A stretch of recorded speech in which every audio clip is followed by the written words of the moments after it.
నేనిక్కడ గమనించిన విషయం ఏమిటంటే, ఇక్కడున్న చాలామందికి శివభక్తి ఉంది. కానీ నేను అమెరికాలోని సౌత్ మిసిసిప్పి నుంచి వచ్చాను. నాకు ఈ యోగా కొత్త. 3 నెలలుగానే పరిచయం ఉంది. నాకు మీపై చాలా భక్తి ఉంది. ఎందుకంటే నేను దాన్ని అనుభవించాను. కానీ నేను శివుడిపై భక్తిని అనుభవించలేకపోతున్నాను. తాకట్టులో ఉన్న బంగారాన్ని విడిపించి ఆ రోజు ఆన్లైన్ రేటుకే మేము కొంటాం. Sharma gold company. మనం మంత్రం చెప్తున్నామని తెలుసు కానీ ఆధ్యాత్మిక మార్గంలో ఎదగాలంటే ఆయనపై భక్తి ఉండటం అవసరమా? శివుడికి మీ భక్తి అక్కర్లేదు.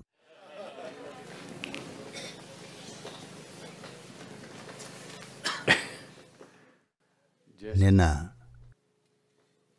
ఎవరో నాకు ఒక వ్యాసం చదివి వినిపించారు.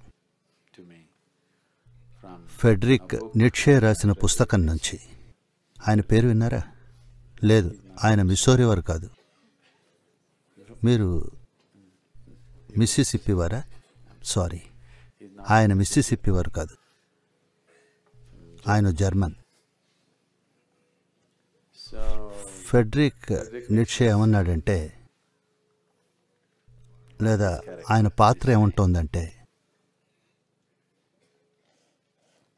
వెలుగుని తీసుకోవటానికి ఇంతమంది ఉన్నారు కాబట్టే సూర్యుడు హుషారుగా ఉదయిస్తాడు అని. ఇదొక జర్మన్ పైత్యం. ఇక్కడ మీరెవ్వరూ లేకపోయినా సరే సూర్యుడు అదే వెలుగుతో అలాగే ఉదయిస్తాడు. అవునా కదా? ఆయన మీకోసం రాలేదు.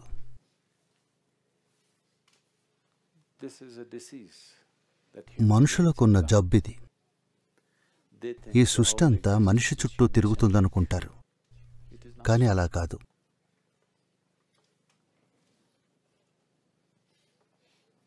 ఇక్కడున్నది మనిషి కాదు.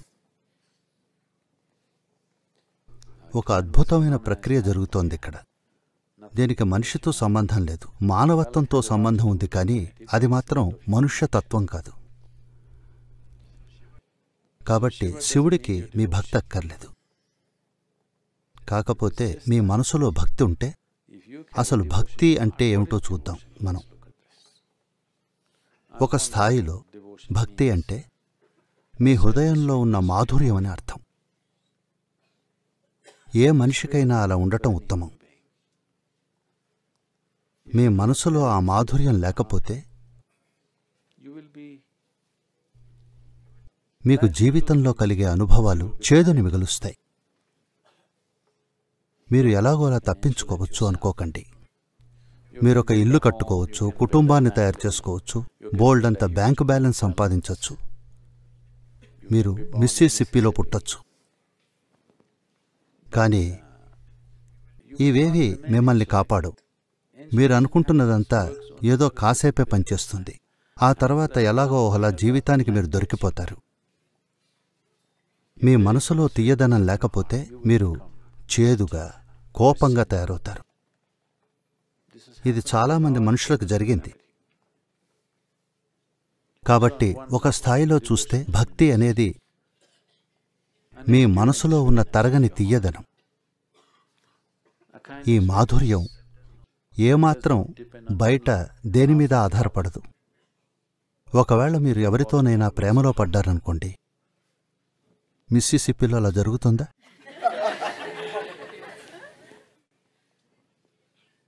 మీరు ఎవరితోనైనా ప్రేమలో పడితే మీ మనసు మాధుర్యంతో నిండుతుంది. కానీ ఎంతవరకు అంటే గ్యారంటీ లేదు. అది ఎంతో చేదుగా మారిపోవచ్చు ఈ ప్రేమ వ్యవహారం వల్ల. అవునా కాదా? మనం అలా జరగాలనుకోవటం లేదు, కానీ అది జరగచ్చు. పరిస్థితుల వల్ల గాని, రోగం వల్ల గాని, మరణం వల్ల గాని, ఏదైనా నష్టం వల్ల గాని, ఎన్నో కారణాలు. లేదా అలా బోరు కొట్టడం వల్ల కూడా కావచ్చు.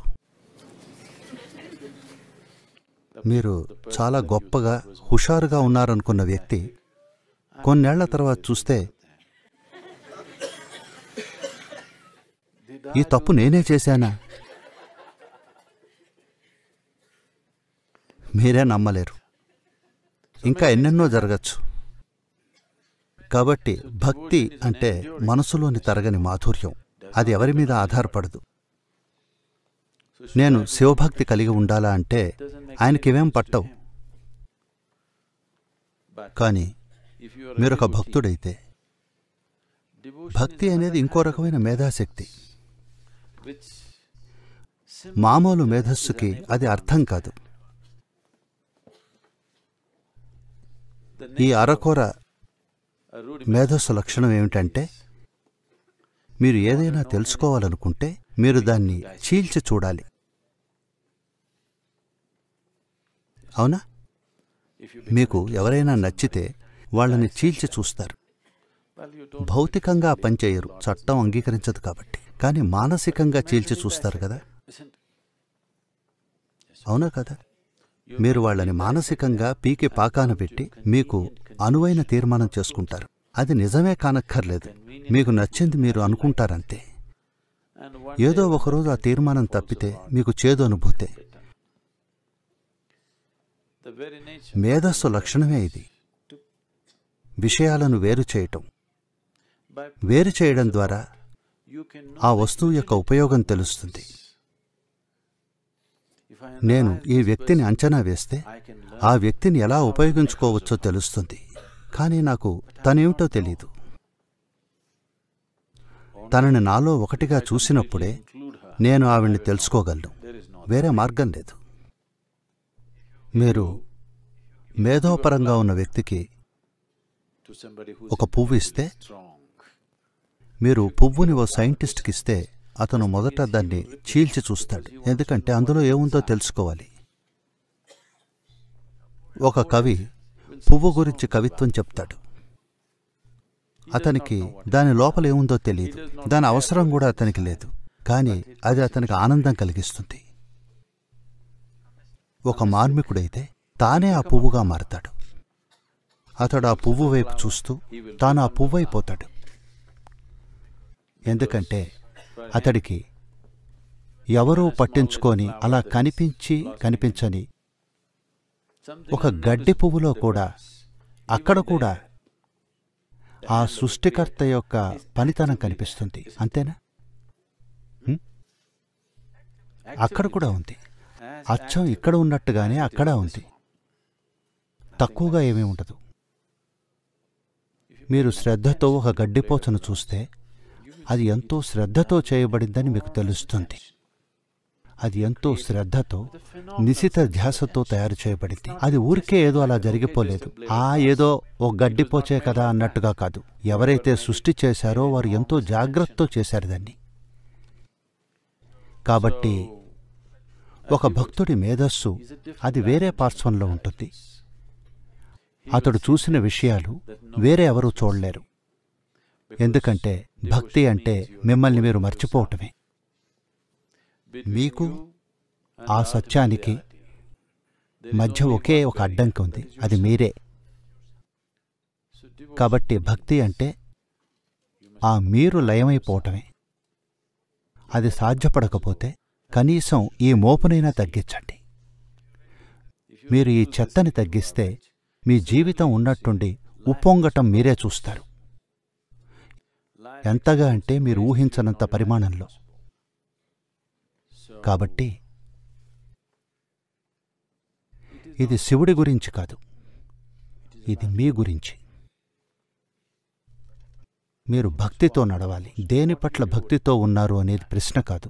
మీరు సంపూర్ణమైన భక్తితో పయనం సాగించాలి. భక్తి అంటే మీరు లేని మీరు అని. భక్తి అంటే ఒక ఉచ్చ స్థాయిలోకి ఎదిగిన మీ గ్రాహ్యత. మీ నిండా మీరు లేరు, మీలో శూన్యం ఉంది. అందుకే మిమ్మల్ని ఏదైనా తాగగలదు, మీలో ఏదైనా ప్రవేశించగలదు, మీలో ఏదైనా ఇవ్వగలదు. మీరన్నింటినీ మానసిక చెత్తబుట్టలోంచి చూస్తున్నారు. అందుకే మీకు తెలిసిన తెలివినే అసలైన మేధస్సుగా మీరు భావిస్తున్నారు. మీ తెలివితేటలనేవి ఒక అరకొర రూపం మాత్రమే. అది చిన్న చిన్న పనులకు ఉపయోగం అంతే. బతకటానికి, ఉద్యోగానికి మీ తెలివితేటలు అవసరం. వేరే దేనికైనా సరే మీరు వేరే పార్శ్వాలను స్పృశించాలంటే మీకీ మేధస్సు చాలదు. మీలో లోతుగా ఉన్న వేరొక మేధస్సు మీలో పనిచేయాలి. అది పనిచేయాలంటే